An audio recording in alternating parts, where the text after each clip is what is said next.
عزیز دوستو، بزرگوں، بھائیوں، اللہ تبارک و تعالیٰ نے قرآن حکیم میں نبی رحمت صلی اللہ تعالیٰ علیہ وسلم کی عظمتوں کا، شانوں کا، بلندیوں کا ذکر فرمایا ہے۔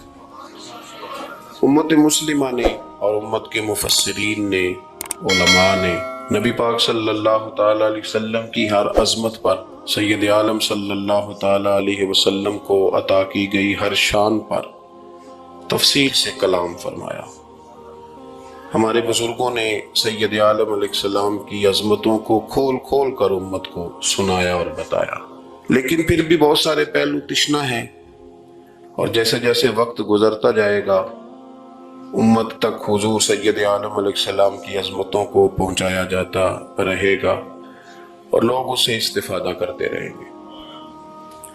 قرآن مجید میں اللہ تعالیٰ نے ارشاد فرمایا کہ یا ایھا النبی انا ارسلناک شاہدا ومبشرا ونذیرا، اے محبوب علیہ السلام، بے شک ہم نے آپ کو گواہ بنا کے بھیجا ہے، خوشخبری دینے والا بنا کے بھیجا ہے اور ڈر سنانے والا بنا کے بھیجا۔ پھر فرمایا وداعیا الی اللہ باذنہ، اور ہم نے آپ کو اللہ کی طرف دعوت دینے والا بنا کے بھیجا ہے اس کے اذن کے ساتھ، وسراجا منیرا، اور آپ کو چمکتا ہوا آفتاب بنا کے بھیجا ہے۔ دنیا کے اندر انسان میں جو چیز اسے رغبت دیتی ہے، جو اس کو عمل پر ابھارتی ہے، وہ اس کا عقیدہ اور اس کی سوچ ہوتی ہے۔ انسان کے جو افکار ہوتے ہیں نا، جو اس کی سوچیں ہوتی ہیں، وہ اس کے عمل کو مرتب کرتی ہیں۔ انسان کا جس طرح کا نظریہ ہوتا ہے، پھر وہ زندگی میں عمل بھی اسی طرح کے کرتا ہے، لوگوں کے بیچ رہ کے وہ وقت بھی اسی طرح ہی گزارتا ہے۔ قریش مکہ اور حضور سید عالم صلی اللہ تعالی علیہ وسلم سے جو پہلے کے لوگ تھے، ان کے افکار بہت ساری خرابیوں کا شکار ہو گئے تھے، فکری کمزوریاں پیدا ہو گئی تھی، مختلف قسم کی اوہام پرستی کا وہ شکار تھے، توہمات میں الجھ گئے تھے۔ حج کا موقع آیا ہے تو اب انہوں نے قبولیت کا یہ نظریہ گھڑ لیا ہے کہ ننگے ہو کے معاذ اللہ طواف کریں گے بیت اللہ کا۔ قربانی کا موقع آیا ہے تو جانوروں کا خون دیواروں کے ساتھ لگائیں گے خانہ کعبہ کی۔ اور قرآن حکیم ہمیں یہ بھی بتلاتا ہے کہ جب حج کر کے لوٹتے ہیں تو اب دروازوں سے نہیں گزرنا، اب ہم نے کوئی اور رستے پھلانگ کے گھروں میں آنا ہے، اس لیے کہ ہم نیک ہو کے آئیں۔ تو مختلف قسم کی توہمات انہوں نے گڑھ لی تھی، اللہ تبارک و تعالیٰ کی ذات کے بارے میں بھی، انبیاء کرام علیہ السلام کے بارے میں۔ قرآن مجید ہمیں کہتا ہے کہ یہودیوں نے جناب عزیر علیہ السلام کو اللہ کا بیٹا کہا، عیسائیوں نے معاذ اللہ حضرت عیسیٰ علیہ السلام کو اللہ کا بیٹا کہا۔ تو افکار کے اندر جب انسان کے بہت زیادہ خرابیاں آ جاتی ہیں، یعنی ایک آدمی کا ذہن بن گیا نا سارے لوگ چور ہی ہیں، تو پھر کسی سے دوستی کرنا، کسی کے ساتھ چلنا، وقت گزارنا اس کے لیے دشوار ہی نہیں محال بھی ہو جاتا ہے۔ اور اگر انسان محسوس کرنے لگتا ہے نا کہ یار نہیں، ایسا نہیں ہے، یہ میرے رسول کریم کی امت ہے، اور حضور علیہ السلام نے فرمایا میری امت کبھی گمراہی پر جمع نہیں ہوگی، تو امت میں خیر ہے، ہمیں خیر کو تلاش کرنا چاہیے۔ پھر انسان آہستہ آہستہ نرم ہونے لگتا ہے، لوگوں کو گنجائش دینے لگتا ہے، اور ان کی باتوں کو، ان کی کمزوریوں پر وہ استدلال کرتا ہے کہ یہاں کمزور پڑ گئے ہوں گے، یہاں یہ مسئلہ ہو گیا ہوگا۔ وہ کسی نے کہا تھا کہ جانے کس عمر میں جائے گی یہ عادت میری، روٹھنا اس سے تو اوروں سے الجھتے پھرنا۔ کئی دفعہ یوں بھی ہوتا ہے۔ تو ہمارے ہاں افکار میں اگر حسن رہے، تازگی رہے، خوبصورتی رہے، اب بھی کچھ لوگ ایسے ہیں جو اعتدال کا رستہ چھوڑ جاتے ہیں۔ صوفیاء کی جماعت میں جب سے ملنگوں نے قدم رکھا ہے، اور بہت سارے ایسے لوگ جو کہتے ہیں کہ نہیں تمہیں نہیں پتا بات معرفت کی ہے، تو ان لوگوں نے بھی خرابی پیدا کر دی۔ پھر اس کا نقصان یہ ہوا کہ کچھ دانشوروں نے، شعراء نے، سیاستدانوں نے معاذ اللہ یہاں تک کہنا شروع کر دیا کہ جو جس کو بھی پکارتا ہے کسی نہ کسی روپ میں اللہ کو ہی پکارتا ہے۔ افکار میلے کر دیے، بھئی اگر جس کو بھی جو پکارا جا رہا تھا تو وہ معاذ اللہ اللہ کو ہی پکارا جا رہا تھا، جس کے سامنے جو جھکتا تھا تو کوئی نہ کوئی اس کے ہاں توحید پائی ہی جاتی تھی، تو پھر اللہ کے رسول بتوں کے خلاف کیوں جہاد کرتے رہے؟ پھر لا الہ الا اللہ کا کیا معنی ہوا؟ تو ایک تو وہ طبقہ آیا، پھر ایک الحاد اور بے دینی کا رویہ کچھ لوگوں نے یہ بھی اختیار کیا کہ معاذ اللہ انہوں نے مسبب الاسباب کی بجائے لوگوں کو اسباب پر زیادہ توکل کرنے کا معاذ اللہ درس دیا۔ دعاؤں سے کام نہیں چلتا، خالی نعروں سے بات نہیں بنتی۔ اس کو یہاں تک لے گئے کہ اگر آج انہیں حضور کا کوئی معجزہ بتایا جائے، کسی کرامت کی بات کی جائے، اللہ تبارک و تعالیٰ کی طرف سے عطا کردہ کسی انہونی ایسی بات میں جس میں خالصتاً قدرت الہی کا دخل ہو، تو ان لوگوں کے لیے ماننا مشکل ہو جاتا ہے، کیونکہ انہوں نے زور اس بات پہ دے دیا ہے۔ تو ان سارے رویوں کے اندر ہمیں پھر پلٹ کر انہی تعلیمات کی طرف توجہ کرنی ہوگی جو مدینے والے محبوب نے ہمیں عطا فرمائی، جو حضور نے عقائد اور نظریات کا حسن ہمیں عطا فرمایا۔ یہ میرا دور گھبرائے ہوئے لوگوں کا دور ہے، پریشان لوگوں کا دور ہے۔ ڈپریشن کے مریضوں کی تعداد 65% تک پہنچ گئی ہے۔ اس قدر زیادہ لوگ ڈرے ہوئے، پتہ نہیں کیا ہوگا۔ جو غریب ہو گیا وہ جانتا ہے شاید کبھی بھی میرا ہاتھ نہیں پڑے گا، جو بیمار ہو گیا وہ سمجھتا ہے کہ شاید کبھی تندرست نہیں ہوگا۔ تو کمزوری آ گئی اور تیزی کے ساتھ آئی۔ ٹی وی پہ بیٹھے لوگوں نے بھی کمزور کیا۔ پھر ایک تعویذ دھاگے والے تھے، انہوں نے بھی کہہ دیا تینوں کسی نے کچھ کیتا ہے۔ وہ بھئی کنے کیتا ہے؟ کہندا ہے مینوں حکم ہی نہیں، مینوں تے شرارت دا حکم سی، وہ میں کر چھڑی، تینوں کسی نے کچھ ہے۔ اب تو سوچتا رہا جتنے تیرے دشمن ہیں تو ان کی لسٹ بنا لے۔ تو شرارتیں ہوئی، لوگ کمزور ہوئے، افکار کے اندر کمزوری آئی۔ رسول کریم صلی اللہ علیہ وسلم لوگوں کو طاقتور کرتے، توکل کا درس دیتے، توحید باری تعالیٰ کے ستھرے جذبے حضور اپنے غلاموں کو عطا فرماتے، ان کی فکری حضور تربیت فرماتے، فکری۔ اللہ کے رسول صلی اللہ علیہ وسلم غار ثور میں موجود ہیں، ساتھ سیدنا صدیق اکبر رضی اللہ تعالیٰ عنہ۔ کفار جو گرفتار کرنے والے تھے، پیچھے لگے ہوئے تھے، وہ غار ثور کے دروازے تک آ گئے۔ جس طرح ڈاکٹر بول دیتا ہے، وہ کہہ دیتا ہے کہ اب جناب مشکل ہے، اگلے ہفتے آپ چلے جائیں گے، تو وہ جو کمزور لوگ ہیں انہوں نے اگلے ہفتے کیا جانا ہوتا ہے، وہ جب ڈاکٹر بتاتا ہے اسی وقت ہی فوت ہو جاتے ہیں۔ وہ کہتے ہیں اگلا ہفتہ تو لیٹ ہے، اسی وقت ہی سمیٹ لیتے ہیں سامان سفر۔ اور کچھ لوگ ایسے تھے، ڈاکٹر نے کہا کہ جناب آپ کی رپورٹس بتاتی ہیں کہ آپ بہت جلدی چلے جائیں گے، تو انہوں نے کہا جناب آپ جو کہہ رہے ہیں اپنے علم کے مطابق کہہ رہے ہیں، پر ہونا تو وہ ہے جو میرا رب کریم چاہے گا۔ یہ وہ جذبات ہیں جو ہمیں رسول کریم علیہ السلام نے عطا فرمائے۔ دیکھو حضرت ابوبکر صدیق رضی اللہ تعالیٰ عنہ کے ساتھ حضور غار ثور میں موجود ہیں۔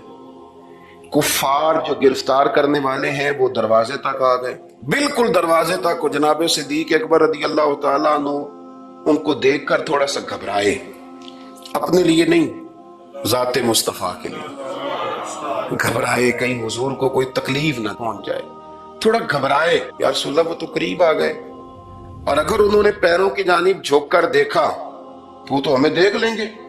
بالکل سرانے پہنچ گئے، یہ آ گئے، کھڑے ہو گئے، اور درمیان میں پردہ کیا ہے؟ مکڑی کا جالا، اور مکڑی کا جالا پھونک سے بھی اڑ جاتا ہے، تو مکڑی کا جالا بیچ میں، حضور وہ تو پہنچ گئے، ذرا جھک کر کے دیکھیں گے تو وہ تو ہمیں پکڑ لیں گے۔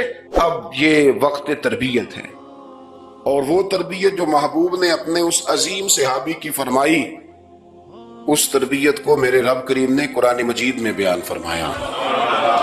حضور فرماتے ہیں، رب فرماتا ہے کہ فرمایا محبوب نے، فرمایا لا تحزن، ابو بکر گھبرانا۔ یہ ایک موقع ہوتا ہے جب انسان کو گھیر لیتی ہیں مشکلات چاروں جانب سے، اور جو بھی آتا ہے وہ اسے مایوس ہی کرتا ہے، لیکن حالات کے سہمے ہوئے لوگوں کو بتا دو حالات بدل جاتے ہیں، ایک جیسے نہیں رہتے۔ کہا لا تحزن، ابو بکر گھبرانا، کیوں؟ ہماری فوجیں آ کے انہیں پکڑ لیں گی، یا اندر ہمارے پاس کوئی ایسا اسلحہ موجود ہے کہ ہم ان پر چھوڑ دیں گے تو یہ مر جائیں گے۔ لا تحزن، ابو بکر گھبرائیے مت۔ کیوں نہ گھبرائیے؟ اس لیے کہ ان اللہ معنا، بے شک اللہ ہمارے ساتھ ہے۔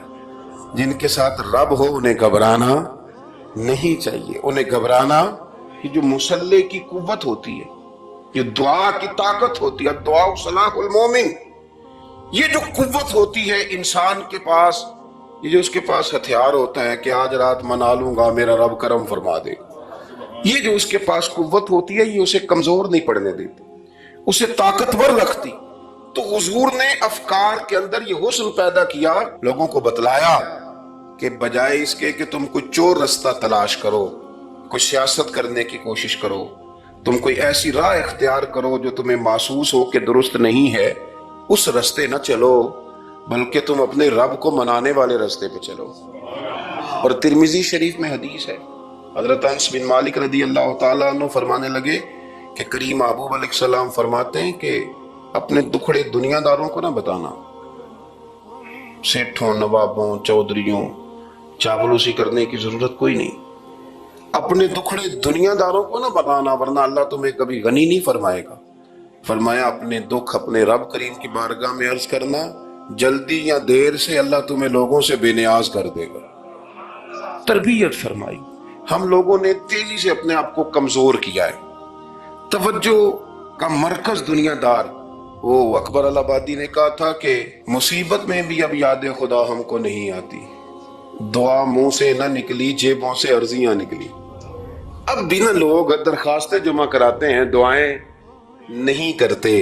تو بھائی ایک تو یہ کہ توحید باری تعالیٰ کے بارے میں اصل نظریات، افکار کا حسن، پاکیزگی، اور آپ کا اپنے رب کی جانب پورا توجہ کرنا۔ ہمارے ہاں اب تو خیر کرامتیں فیس بک پہ آتی ہیں اور لوگ اس کا سوال بھی بڑا تگڑا کر کے کرتے ہیں، اور جو بچے چھوٹے موٹے ہماری طرح طالب علم ہوتے ہیں، کچھ کتابیں پڑھنے والے دین کے، وہ کئی دفعہ الجھ جاتے ہیں کہ اب اس کو ٹیلی کیسے کریں، ساتھ کیسے جوڑیں۔ ایسی کرامتیں اور کرامت بیان کرنا بھی لوگوں نے ذمہ داری سمجھ لیا ہے، حالانکہ جڑے محرم راز حقیقت دے وہ تے راز حقیقت کھول دے ہی نہیں، اے جنہ ویکھیا نہیں او کرن گلاں، جنہ ویکھ لیا او تے بول دے ہی نہیں، تو بات ہی نہیں کرتے۔ تو کرامت نہ جوڑ جاڑ کے نہ کہیں فٹ کی جاتی ہے۔ آپ کو بخاری مسلم میں حدیث ملے گی، کوئی بھی ایسی اوہام پرستی، کوئی بھی ایسا نظریہ، کوئی بھی ایسی بات جو ذہن کو منتشر کرے، یعنی ابھی تک لوگ کہہ دیتے ہمارے کہ وہ کالی بلی رستہ کاٹ گئی تھی، تو معاملہ بڑا، میں ملتان شریف پہنچا تو مجھے وہاں ایک میرے سنگی کہنے لگے، بڑا پرانا ان سے ربط ہے، کہنے لگے کہ میں نے آج نہ تجربہ کیا ہے، ویسے واقعی کالی بلی رستہ کاٹی ہے تو مشکل ہو گئی ہے۔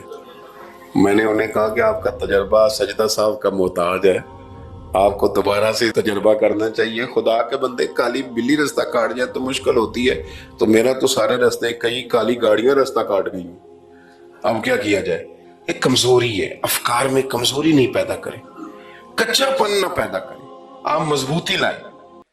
بخاری مسلم میں آپ کو حدیث ملے گی، سرور کائنات علیہ السلام کے صاحبزادے جناب ابراہیم علیہ السلام وصال فرما گئے، اور کیفیت یہ تھی کہ انہوں نے حضور کی مقدس گود میں آخری سانس لیا، داڑھی مبارک محبوب کی آنسوؤں سے بھر گئی۔ حضرت انس کہتے ہیں عرض کی یا رسول اللہ آپ بھی آنسو بہاتے ہیں؟ فرمایا میرا بیٹا گیا ہے تو آنسو نکل آئے ہیں، ورنہ میری زبان پہ وہی جاری ہے جس سے میرا رب راضی ہوتا ہے۔ اسی دن نہ، جس دن سرکار کے صاحبزادے کا وصال ہوا اسی دن سورج کو گرہن ہو گیا۔ کچھ لوگوں نے بات جوڑ دی، کہنے لگے کہ آج چونکہ حضور سید عالم علیہ السلام کے صاحبزادے کا وصال ہو گیا تو آج دیکھو سورج کو بھی گرہن ہو گیا۔ بات جوڑ دی، غم کی کیفیت تھی، سرکار کی مقدس داڑھی آنسوؤں سے بھری ہوئی تھی، حالات کا تقاضا اور اس کی سمت کچھ اور تھی۔ حضور نے جمعے کا انتظار نہیں فرمایا، فرمایا بلاؤ لوگوں کو مسجد میں۔ لوگ جمع ہو گئے اور صحابہ فرماتے ہیں ہمارے خیال میں یہ تھا کہ یہ موقع نہیں تھا، آج نہ جہاد کے لیے حکم آنا ہے، کس مقصد کے لیے حضور نے طلب فرمایا، لیکن جب ہم گئے اتنا ضروری کام ہے نظریات کا صاف ہونا، اللہ کے محبوب نے لوگوں کو اسی دن بلا کے فرمایا لوگوں سنو، سورج اور چاند کو جب گرہن لگے تو استغفار پڑھا کرو، تسبیحات کیا کرو، نوافل ادا کیا کرو، اللہ کے حضور حاضر ہوا کرو۔ فرمایا یہ سورج اور چاند کو جب گرہن لگے تو یہ اللہ کی نشانیوں میں سے نشانی ہوتا ہے، کسی بندے کے دنیا سے جانے کا اس کے ساتھ کوئی تعلق نہیں۔ تم نے اپنے ذہن کو ٹھیک رکھنا، افکار کو ٹھیک رکھنا، کسی بھی قسم کی تم نے اوہام پرستی کا شکار نہیں. مضبوط رہیں. اٹھ باندھ کمر کیوں ڈرتا ہے, پھر دیکھ خدا کیا کرتا ہے. آپ مضبوط رہیں. جب مضبوط رہیں گے تو انشاءاللہ توانائی اللہ کی طرف سے عطا کر دی جائے گی. دوسری بات, نبی پاک صلی اللہ تعالی علیہ وسلم نے تمام انبیاء کرام علیہ السلام کے بارے میں لوگوں کے ذہنوں کی اصلاح کی. آپ کبھی قرآن حکیم کا مطالعہ فرمائیں, احادیث مبارکہ کو پڑھیں, تو میرے محبوب کریم کی شان یہ ہے کہ حضور انبیاء کی شانیں بیان کرتے ہیں. حضرت موسیٰ کلیم اللہ ہے, کس نے ہمیں بتایا؟ قرآن و حدیث نے بتایا. شانیں بیان کی نبیوں کی, عظمتیں بیان کی. حضرت ابراہیم خلیل اللہ ہے, یہ ہمیں قرآن نے بتایا, حضور نے بتایا. لیکن ساتھ ہمیں یہ بھی بتایا کہ ہیں یہ اللہ کے بندے, ہیں یہ اللہ کے رسول. نبی پاک صلی اللہ تعالی علیہ وسلم نے افکار اور نظریات انبیاء کے بارے میں لوگوں کے درست فرمائے. مجموع زوائد میں حضرت مولا علی شیر خدا رضی اللہ تعالیٰ عنہ کی حدیث مروی ہے. ایک بدو آ گیا حضور کی بارگاہ میں کچھ مانگنے کے لیے. مولا کائنات رضی اللہ تعالیٰ عنہ فرماتے ہیں سرکار جب کسی بات کا جواب نہ دینا چاہتے تھے تو خاموش ہو جاتے تھے, کچھ دیر خاموش رہتے تھے. اور حضور کا خاموش رہنا بھی ہمارے محدثین نے محفوظ کیا ہے. اقسام حدیث میں سے ایک حدیث ہے جسے حدیث تقریری کہا جاتا ہے. وہ حدیث ہے جس میں حضور خاموش رہے.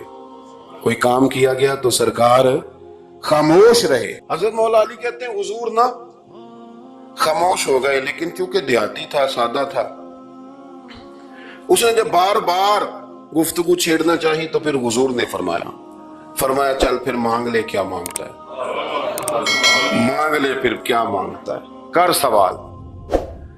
دیہاتی تھا, سادہ آدمی تھا.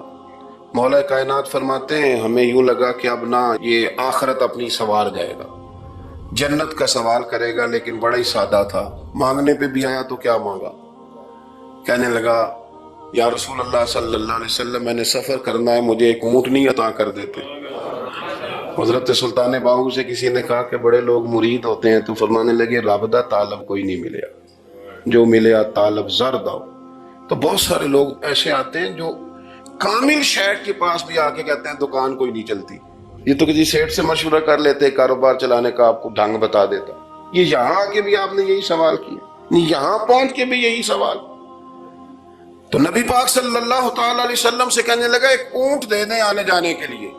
حضرت علی کہتے ہیں ہمیں بڑا افسوس ہوا یار, تو آیا کہاں پہ ہے اور تو مانگ کیا رہا ہے؟ تو بارگاہ دیکھ اور اپنا سوال دے, تو کہاں کھڑا ہے, کیا مانگ رہا؟ حضور مسکرائے اور مسکرا کر کے فرمایا کہ اونٹ تجھے دیا, چل کچھ اور بھی مانگ لے. حضرت علی کہتے ہیں ہم نے کہا اب جنت مانگے گا یہ حضور سے. تو بڑا ہی بھولا تھا, کہنے لگا جی اگر آپ کچھ اور بھی دینا چاہتے ہیں تو اونٹ پہ ڈالنے کے لیے کھجاوا بھی دے دیں. تو حضرت مولا علی شیر خدا فرماتے ہیں ہمیں پھر بڑا افسوس ہوا کہ یار دیکھو اتنا چانس ملا پھر کھو دیا ہے. رسول کریم علیہ السلام بھی مسکرائے, اور سرور کائنات کی جو مسکراہٹ ہوتی تھی وہ خوشیاں تقسیم کرتی تھی. اعلیٰ حضرت رحمت اللہ علیہ فرماتے ہیں جس کی تسکین سے روتے ہوئے ہنس پڑے, جس کی تسکین سے روتے. اب یہاں سوال پیدا ہوتا تھا کہ پھر اس مسکراہٹ کے لیے تو انتظار کرنا پڑتا ہوگا کہ حضور مسکرائیں تو روتے ہوئے ہنسیں. تو اگلا شعر بھی ہے اور جواب بھی ہے. فرمانے لگے جس کی تسکین سے روتے ہوئے ہنس پڑیں اس تبسم کی عادت پہ لاکھوں سلام. یہ تو عادت ہے حضور کی, یہ تو عادت ہے مسکراتے رہنا. تو حضور بھی زیر لب مسکرائے. تیسری دفعہ میرے کریم نے پھر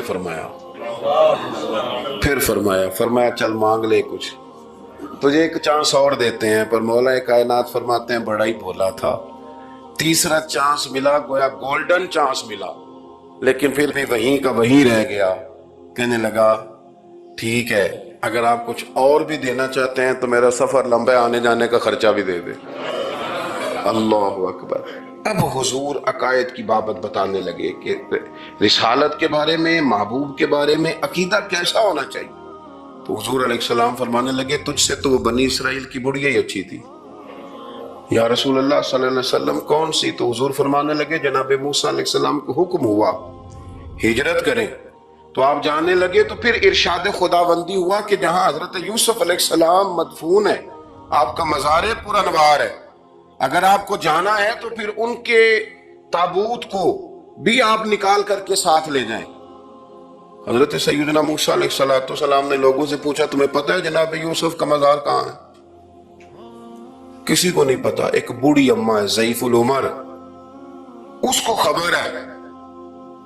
حضرت موسیٰ علیہ السلام نے اس سے کہا اماں تو بتائے گی کہ حضرت یوسف کا مزار کہاں ہے؟ تو کہنے لگی بتاؤں گی پر مفت نہیں بتاؤں گی، یہ حضور بیان کر رہے ہیں، بتاؤں گی پر فری میں نہیں بتاؤں گی، میں نہ مفت تھوڑی بتاؤں گی۔ فرمایا چل تو اپنی قیمت بتا بتانے کی، تو کہنے لگی میں اس شرط پہ جناب یوسف کے مزار کا پتہ بتاؤں گی کہ آپ مجھے جنت میں وہ والا گھر دیں گے جس کے پڑوسی جناب موسیٰ علیہ السلام ہوں، آپ کے پڑوس میں گھر چاہیے، تجھ سے تجھی کو مانگ کے میں نے مانگ لی ساری کائنات، وہ والا مکان چاہیے جس کے پڑوسی آپ ہوں۔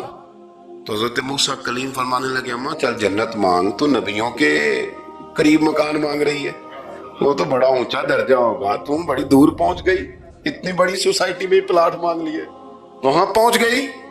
تو بوڑھی کہنے لگی ٹھیک ہے پھر اگر یہ معاملہ ہے تو پھر ختم ہو گئی بات، اگر آپ نہیں بتاتے تو جائے میں بھی نہیں پتا بتاتی۔